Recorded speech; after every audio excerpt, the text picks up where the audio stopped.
오늘은 시편 86편으로 말씀을 전합니다. 이스라엘의 가장 위대한 왕이라고도 불리면서 수많은 전쟁에서도 승리했고 또 거대한 통일 왕국을 일으켰었던 이 다윗이요. 세상에 부귀도 누렸고 또 영광을 가졌던 그 사람이 하나님 앞에 어떤 모습으로 서서 주님께 기도하고 있는지 이것이 중요하다라고 알려주고 있는 것이죠. 1절의 내용을 한번 찾아보면요. 여호와여 나는 가난하고 궁핍하오니 주의 귀를 기울여 내게 응답하소서. 아멘. 여기서 다윗은요 가난하고 궁핍하다라고 이야기를 하면서 고백합니다. 이 고백은요 단순히 물질적인 결핍만을 의미하는 것은 아니죠.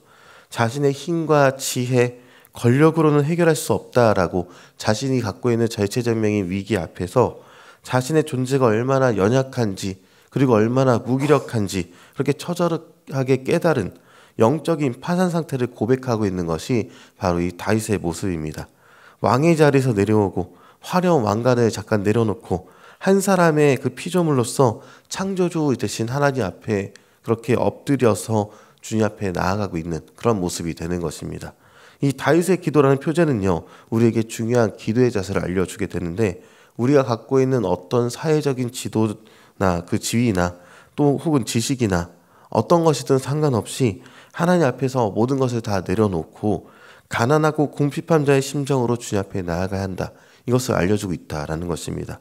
내 의로움이나 자격 때문에 주님 앞에 나아갈 수 있는 것이 아니라 오직 하나님의 자비하심과 긍휼하심만이 우리의 기도할 수 있는 자리가 된다라고 얘기하고 있다는 것입니다. 그리고 오늘 이 시간 이 다윗의 겸손한 마음이요 또 우리에게 있기를 소망하면서요. 또 다윗은 이처럼 절박한 상황 속에서 무엇을 근거로 하나님께 부르짖을 수 있었는지 한번 찾아보길 원합니다.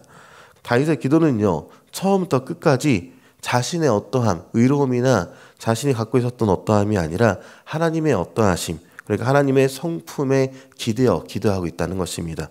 그 성품은 계속해서 오늘 이야기하고 있는 인자하심에 대한 이야기인데요. 이 인자하심은 헤세드라고 우리는 발음하는 히브리어 단어를 사용하고 있습니다. 이 헤세드는 언약에 기초한 하나님의 신실하고 변함없는 사랑 자체를 이야기하는 것이 헤세드입니다. 하나님께서 자기 백성을 선택하시고 언약을 맺으셨기 때문에 그들이 넘어지고 부족할지라도 그 언약을 파괴하지 않으시고 끝까지 책임지시면서 사랑을 베푸신다. 이게 바로 헤세드다라는 것입니다. 다윗은요 이 헤세드의 하나님을 붙들고 기도하는데요. 5절의 내용을 보도록 하겠습니다. 주는 선하사 사자하기를 즐거워하시며 주께 부르짖는 자에게 인자하심이 후하심이니이다. 아멘. 다윗은 자신의 죄와 허물에도 불구하고 용서하기를 기뻐하시는 이 하나님의 헤세드를 신뢰했다, 이 이야기를 하고 있는 것입니다. 그리고 13절에도 보면요 이미 자신의 삶 속에서 크신 헤세드를 체험했다라고 증언하고 있는 것이죠. 출애굽기 34장 6절 7절에 보면 하나님의 헤세드를 잘 확인해 볼 수가 있는 내용이 있습니다. 그러니까 이스라엘 백성이 금송아지를 만들어서 우상 숭배에 큰 죄를 지은 일이 있었죠. 그리고 하나님께서는요 시내산에서 모세에게 자신을 직접 계시한 내용이 있습니다. 제가 3절 읽어드리겠습니다. 여호와께서 그의 앞으로 지나시며 선포하시되 여호와라 여호와라 자비롭고 은혜롭고 노하기를 더디하고 인자와 진실이 많은 하나님이라. 인자를 천대까지 베풀며 악과 과실과 죄를 용서하리라. 그러나 벌을 면제하지는 아니하고 아버지 악행을 자손 3, 4대까지 보응하리라. 이렇게 기록하고 있는 내용이 있습니다. 백성들의 끔찍한 배신에도 불구하고 하나님은 심판이 아닌 자신의 헤세드를 먼저 선포하시면서 이렇게 말씀을 하셨다는 것이죠. 다윗이 시편 86편 15절에서 그러나 주여 주는 긍휼히 여기시며 은혜를 베푸시며 노하기를 더디하시며 인자와 진실이 풍성하신 하나님이시오니 이렇게 고백한 것은요 이 출애굽기의 하나님의 선포를 그대로 가져온 내용인 것입니다. 개인적인 고통 속에서 드려졌지만 그 근거가 이스라엘 전체를 이끌어오신 그 언약의 하나님, 헤세드의 하나님에 대한 깊은 신앙 고백에 뿌리를 내리고 있었다, 이것을 볼 수 있게 되는 것입니다. 우리의 기도가 힘을 잃고 공허하게 느껴질 때가 있을 수 있습니다. 그러나 그것은요 아마도 우리의 변화무쌍한 감정 때문이거나 불확실한 상황에 기도의 근거를 두고 있기 때문에 우리의 기도가 힘을 잃고 공허해질 때가 있을 것입니다. 다윗처럼 영원히 변하지 않는 하나님의 헤세드 위에 우리의 기도를 세워 나가야 하는 것은요 하나님, 저는 부족하고 또 넘어졌지만 하나님은 신실하신 헤세드의 하나님이시오니 저를 붙들어 달라고, 나의 어떤 상황이 아니라 하나님의 헤세드에 근거해서 우리가 기도하며 나아갈 수 있어야 한다. 이것을 얘기하고 있는 것입니다. 다윗이 그토록 붙들었던 하나님의 헤세드, 그 언약적 사랑은요, 우리가 이제 바라볼 수 있는 것은 예수 안에서 온전히 완성되었다는 것을 한 번 더 보게 되는 것입니다. 요한복음 1장 14절은 우리에게 증언하는 내용이 있습니다. 말씀이 육신이 되어서 우리 가운데 거하심에 우리가 그의 영광을 보니 아버지의 독생자의 영광이요 은혜와 진리가 충만하더라. 이렇게 기록하고 있는 것이죠. 여기서 은혜로 번역된 헬라어 카리스가 있는데 이게 구약의 헤세드와 가장 인접한 내용입니다. 그리고 진리로 번역된 알레테이아라는 단어는요, 구약의 에메트, 진실, 신실함과 연결되어 있는 단어입니다.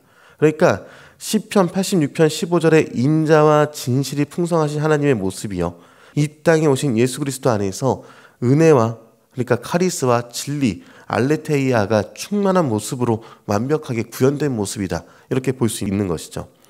예수님께서 삶 전체가 하나님의 헤세드로서 보여주셨지만 그 절정이 바로 십자가에서 우리에게 보여주셨습니다. 우리가 아직 죄인 되었을 때, 하나님과 원수 되었을 때, 아무런 자격도 공로도 없을 때 하나님께서는요, 자신의 독생자를 우리를 위한 화목제물로 내어주셨다. 이것을 보게 되는 것이죠.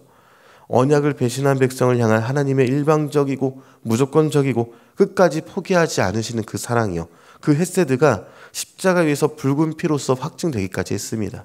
그렇기 때문에 우리는요, 이제 다윗보다 더 큰 확신과 담담을 가지고 예수님을 통해서 하나님 앞에 나아갈 수 있게 되었습니다.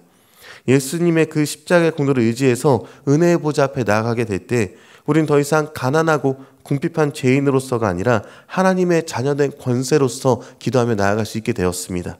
사랑하는 성도 여러분, 삶의 문제 앞에서 혹시 무기력함을 느낄 수 있습니다. 깊은 수울과 같은 절망 속에서 신음할 수도 있습니다. 그럴 때 오늘 다윗의 기도를 기억하시기 바랍니다. 그리고 그 기도의 근거였던 하나님의 헤세드를 바라보시기 바랍니다. 그 헤세드는요, 십자가 위에서 우리를 위해서 모든 것을 내어주신 예수님의 그 사랑 안에서 무엇으로도 끊을 수 없는 영원한 약속이 되었다는 것입니다. 그렇기 때문에 십자가의 사랑이 기대어서 담대히 부르짖길 원합니다. 그 은혜로 살아가는 저와 여러분이 되시기를 주님의 이름으로 축원합니다.